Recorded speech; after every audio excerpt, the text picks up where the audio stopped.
The Trev and Rich Podcast. And welcome to the Trev and Rich Podcast. Thank you very much for downloading, streaming, playing. Hello, Rich. How are you? Yeah, I'm all right, yeah. You always sound so thrilled to be here.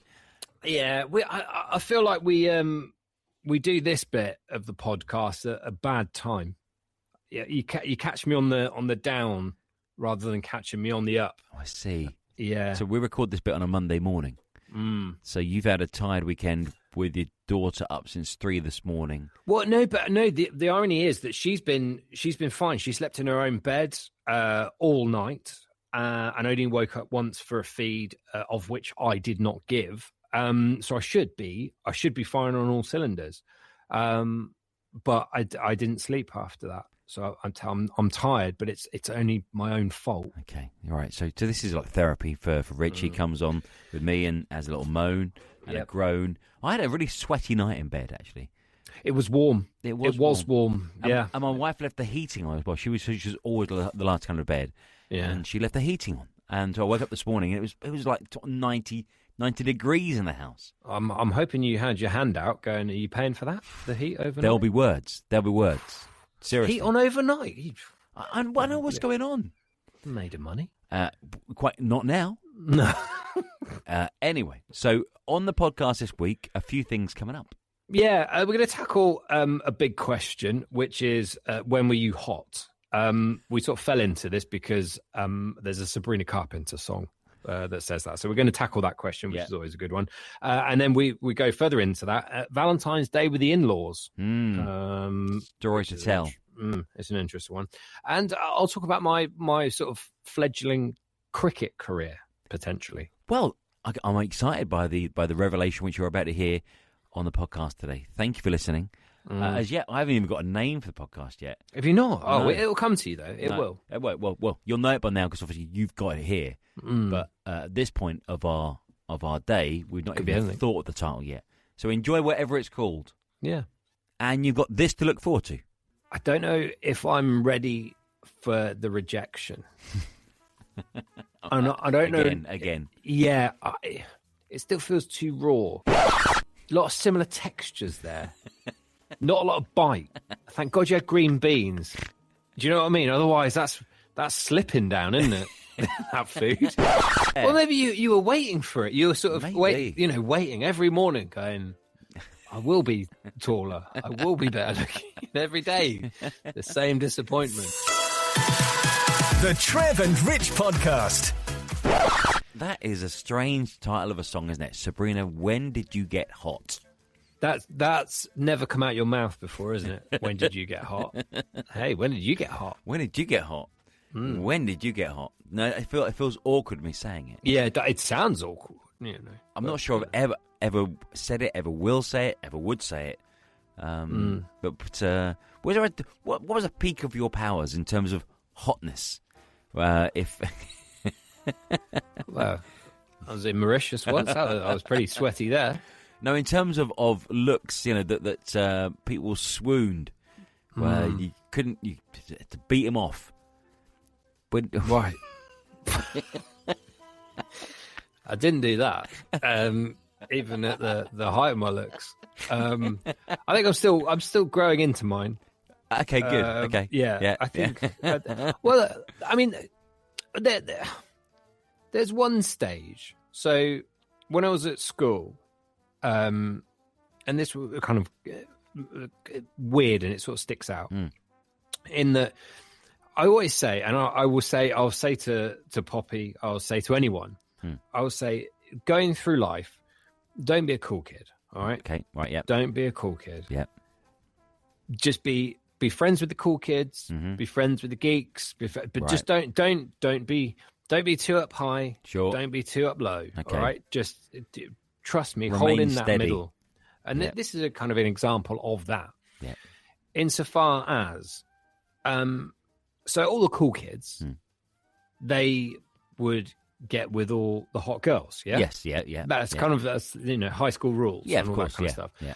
And that happens early. Yes. And that happens early, and it fizzles out and it disappears. What I'm saying then is, waiting in the wings, people like myself. And the example I have of this is sort of second tier down. Yeah. Okay. The example I have of this, me and a mate came over to my house one Christmas, and we were going out, and it was a big Christmas ball for the end of year and what have you. Yeah. And this is sort of going back in the day and age when you could be in pubs and nightclubs underage. Yes. I mean, I don't know how the hell you would do that now with IDs and everything like that. No. And it would be relatively impossible. But this, you could kind of, you go, how old are you? And you go, oh, clearly I'm 19. And I go, all right, come in then. And what have you. And we went to this nightclub, and me and my mate, we got with the two hottest girls in school. Wow. Both of us. Wow, and he was staying at my house. Yeah. And we went back to my house, like, separately, and we were laying in bed together as we were sharing a room, as it were. Well, hang on, you and your mate. Yeah. And we were both there, and we just went, "What the hell just happened?" That's crazy. And I ended up going out with that girl for the best part of 2.5 years. Really? Something like that. Yeah. You bided your time. See, bide your time and all this. So I would suggest that was when you were hot. That's maybe logically when I was at my pals. Okay, when we were at my most. No, What about you? And how old were you there? You were what? 17. 17. See, I put it at probably me about 19. Right. Where I went out with a swim coach who was way out of my league. Yeah. But it was that summer of what love. was wrong with her? What about a swim coach? Probably water in her eyes, I would imagine. Yeah, quite, yeah. Chlorine yeah. or something. She had web feet. Yeah, all of those, yeah. She didn't speak. She just communicated like a dolphin. Just clicks and... Yeah, clicks.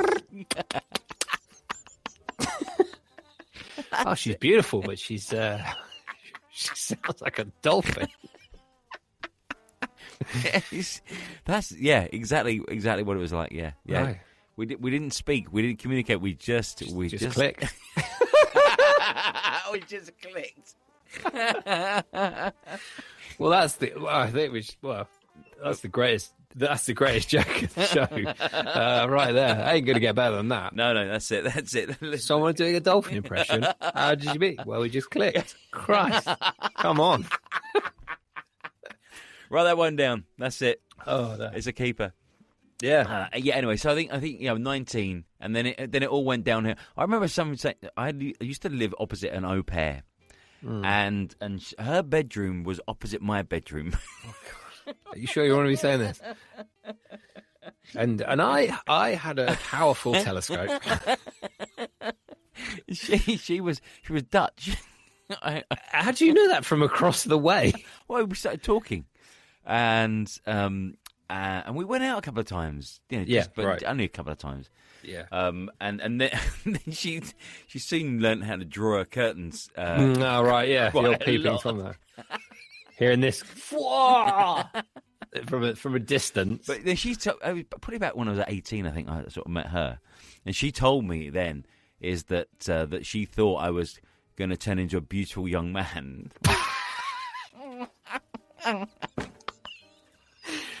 I mean, the opposite. The funniest bit about that is grow. One day you'll grow into a beautiful man. But right now, look at you, you little stumpy little thing with your little round fuzzy head. How wrong she was. How wrong could she be? Yeah, I didn't grow, and I didn't turn into a beautiful young man either. No, not at all. And I think from that on, she must have cursed me, because I think from there on in, it went downhill from there. Well, maybe you were waiting for it. You were sort of waiting every morning, going, I will be taller. I will be better looking. Every day, the same disappointment. Imagine that. Yeah. No well, wonder. maybe that's what's happened. That curse. Yeah, mate. Yeah. I think it is. Anyway, so look, if you want to let us know when you got hot, then let us know. That's a phoner, isn't it? When Call did us you now. get hot? When did you get hot? But that's a good question, isn't it? Think about your own life. When were you at the peak of your powers? I think, jokes aside, I think everyone's got that type of, we're not wandering round, and both of us are not saying, "Oh, my days, we were God's gift to women." No. We're just going, well, there was this little moment, and here's the evidence for it, and I felt pretty good at that point. I think everyone's got that. Yeah, everyone. And I show my kids photos of me at that time, and they seriously can't. Is that you? Is it really? Yeah, and they check your height, and then they go, "Oh yes, of course it is. You never grew." Now I must give you an update on Valentines, because the last time we really sat down and had a chat was about Valentines, and you were quite shocked that my mother and father-in-law were coming over on Valentine's night for a meal. Yeah, and my wife had invited them over, and so. Not happy, were you? Well, actually, no. You know what? It turned out to be a very nice evening. It was lovely. They went early, did they?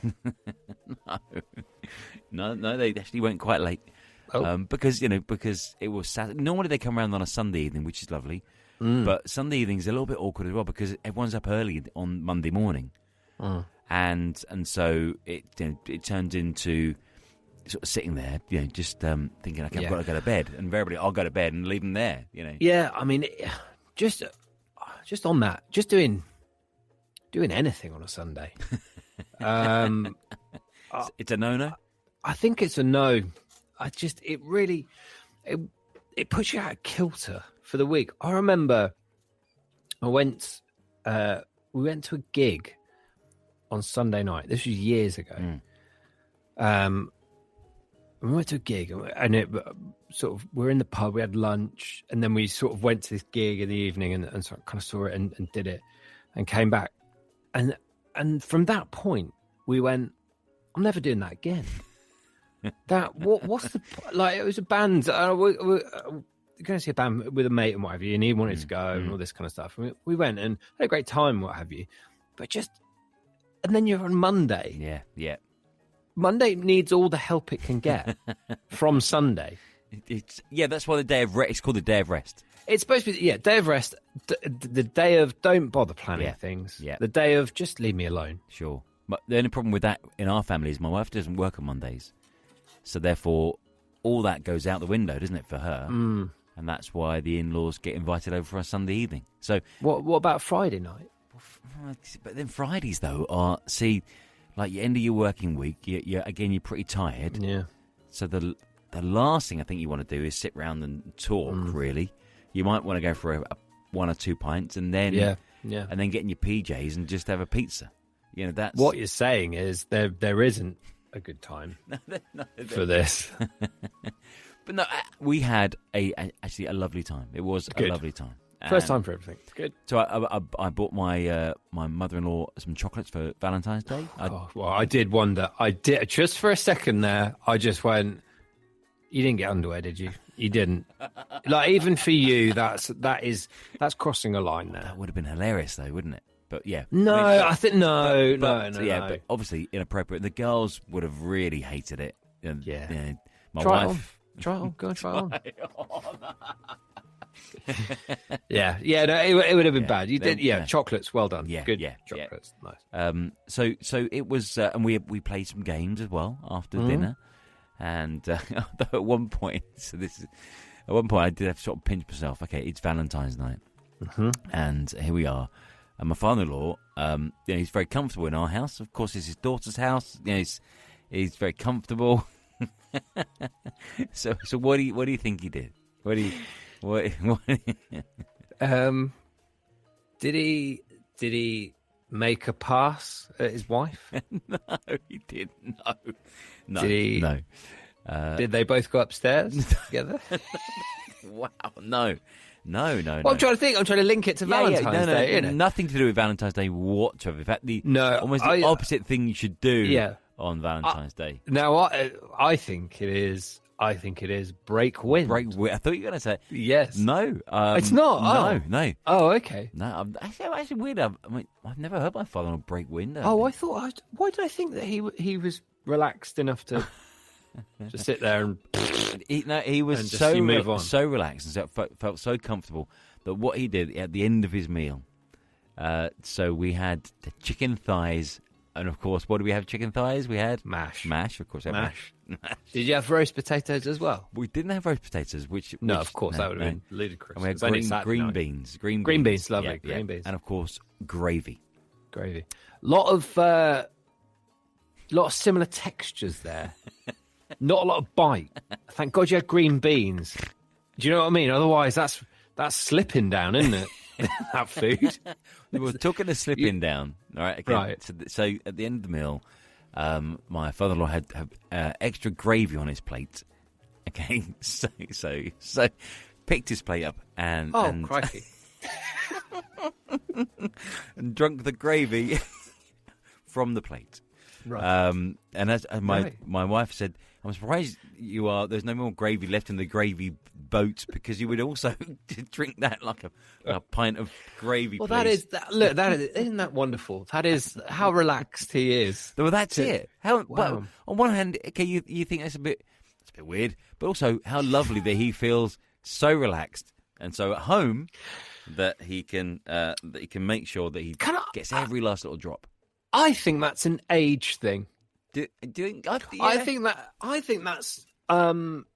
I think that's not been passed down to generations. I think that will eventually die out. Do you think so? Yeah, I think you're there'll right. be videos of invariably grandparents and sort of parents' age who do that. Yeah. And they'll go, oh, do you remember what people used to do? They used to have like sort of liquid on their plate, and they should go and just drink and do that.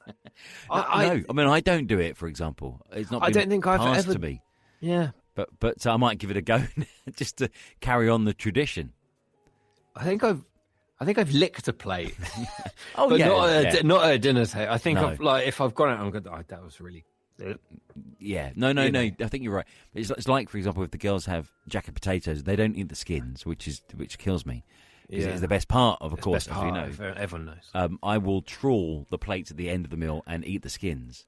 Yeah, but you're not like a human dustbin. You're not like lifting it up and then going. Well, I might do though. If I'm putting it in the dishwasher and no one else is around, then I might give it a good lick. Right. You know? Yeah. Well, yeah. Yeah.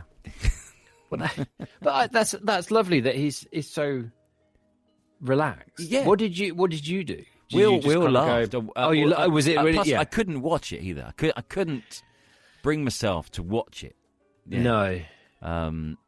But yeah, that wouldn't have felt right either. And I mean, if the girls were embarrassed, so they couldn't watch it either. Yeah. So and especially on Valentine's Night, that sort of just extinguishes any sort of passion and kind of. I mean, he stopped. Thankfully, he nearly did, but I think he stopped at getting other people's plates and doing it with theirs. Right. I'll give us that. So, there's loads on yours. But he comes from a generation of waste not, want not. That's it. He's making sure he gets every ounce. Well, yeah. I mean that's not the memory you want from a Valentine's Day meal, is it? It's you want to take something away and you know. So as people, it is funny the reaction that the people have had from me saying that my in-laws were over for Valentine's night. It's been quite weird. Like almost it's never the done thing. But we had a good time. It was nice. It's family. It was lovely. Apart from apart from that is well look, he's comfortable, he's relaxed, he's slurping gravy off a plate. Yeah, that's it. I want to join a cricket club. Wow. Yeah. Wow. I'm surprised you've never really been a member of a cricket club before. You've dabbled, but well, it's because I can't play cricket. That's sort of held me back. The thing that's holding me back. I think I want to join a cricket club. Yeah. The thing that's holding me back is I don't know if I'm ready for the rejection. I don't know. Again. Yeah. It still feels too raw. And this goes back, and I think I mentioned this recently about when I was playing cricket at school. I loved cricket at school. I really enjoyed it. And I wasn't very good at it. And my then PE teacher said, well, we don't think you're good enough for the first team, and we can't find a place for you in the second team. But you're definitely good enough. But we're going to put you in the third team. Yeah. Yeah. And we walked away from that, me and my mate, and I remember it. And we were walking to the thirds. So like the first team trained on the pitch outside the pavilion. Yeah. Beautiful facilities at Stamford School. The pavilion was stunning, really nice. Yeah. Second team, they were on the pitch next to it, still really nice. Just out of Israel. The third team were like they played on a hill, right? In a forest. That's where their training was. Uh-huh. And we were walking up there, and we both like felt really like pleased. We're like, oh, we're buzzing. And we got halfway up the stairs to this random pitch in the middle of nowhere. And we went, hang on a minute. It feels we've just been demoted, haven't we? Yeah. And we had. And I've never really let that lie. No, you haven't. Never let it go. And I know that I'm going to, because I want to be good. I like cricket. I watch cricket. I support cricket. I've really got into cricket in the last few years. And I see the appeal of it now as an older man. Right. Wouldn't say you can't play. So obviously dump from the first, seconds, and then into the thirds. Yeah. So our cricket career is very similar. In terms of my mum only really existed at school, but my teacher came to me and my mum said he's a dark horse. He's got a good talent, but I was too lazy to use it. So I just now and again played for them. But I should have belonged to that team and might still be playing today. As you know, I played once for my village, over a couple of seasons. But the second season, I broke a rib by rolling onto a ball. Right? Yeah. I mean, you can't. I mean, I wouldn't step foot near a cricket club as long as I lived if that was my last involvement. Fortunately, mine was long enough ago, and all this. My recent taste for it, and I've done this a few times, is the Sixers cricket. Yeah, okay, yes, up at the Westgate, and I did it. Margot got it for me for my birthday a few years back, and I went with her, and I really enjoyed it. And it's a really hot day. And we're sort of playing and what have you. And I was sort of taking it quite seriously and doing all this kind of stuff and playing, sort of properly and what have you. Yeah.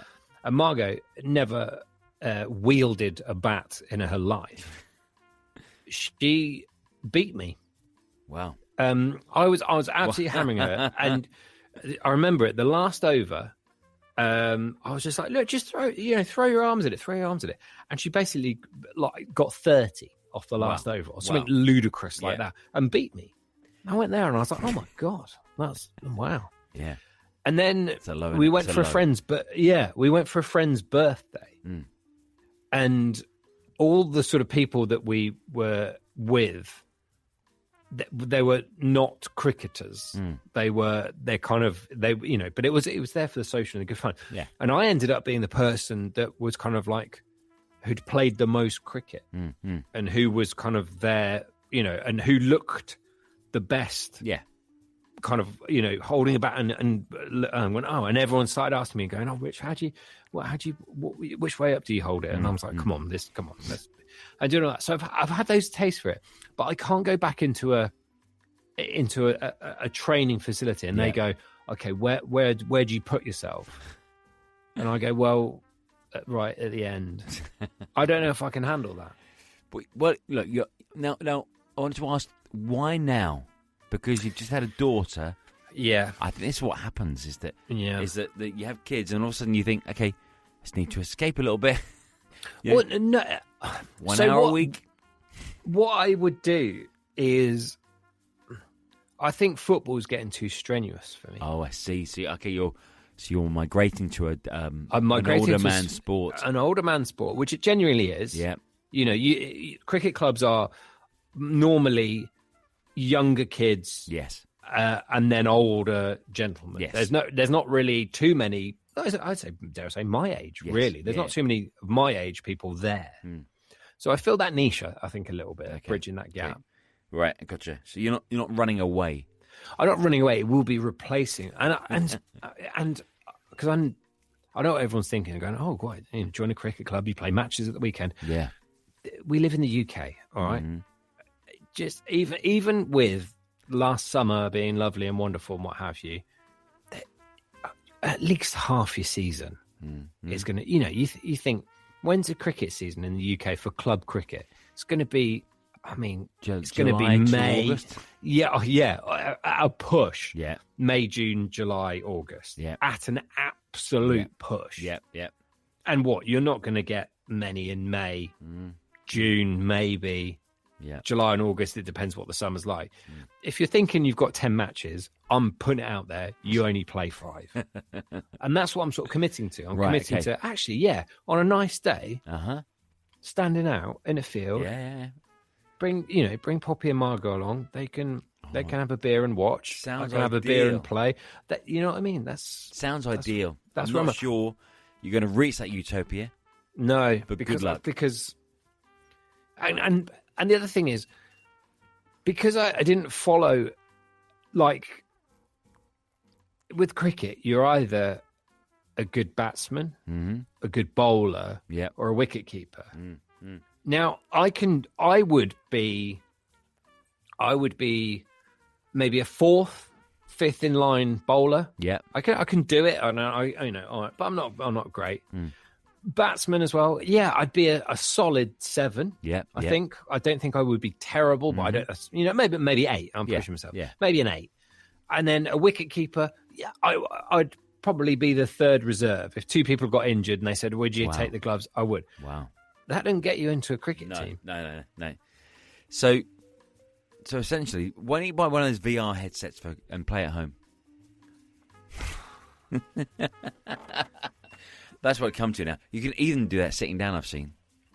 Really? Yeah, but then because I want to be out in there. I want to feel ball on willow, leather on willow, and kind of have that and breathe be out. And just and feel the rush and do a run between the wickets and all this kind of stuff. Because I know what happened. You put a VR headset on and you realise that you can sit in your pants, eat a tub of ice cream, and as long as you flick your hand towards it, it'll go for 6. And keep the window open for the breeze to come in.